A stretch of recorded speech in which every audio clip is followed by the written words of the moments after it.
The ICE operation continues in Minnesota today. President Trump focused in on Somali immigration here after reports of massive fraud involving Somali Americans made national headlines.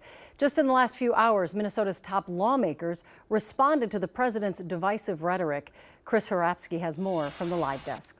Julie, President Trump's comment referring to Somali immigrants as, quote, garbage and admitting he does not want them in the U.S. has invoked condemnation to an entire race and culture here in Minnesota. We specifically asked state lawmakers today, just hours ago, their thoughts on Trump's words. The reason he's throwing horrific slurs at me on Thanksgiving Eve or to Ilhan Omar is because he's failing on every front. It's because it's collapsing around him, and so we'll do our best to keep looking out for Minnesota. What the president probably got more wrong, though, is that the unique problem of Minnesota isn't immigrants or refugees. Every state has immigrants and refugees.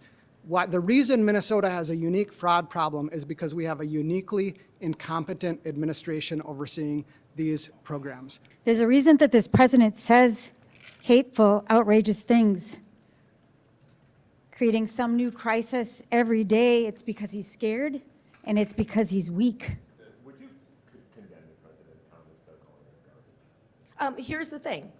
As we look forward, we need to get rid of fraudsters. They are the criminals. That is what we need to do. Anyone that is committing fraud in the state of Minnesota, and it is proven, that is criminal activity, and it needs to end.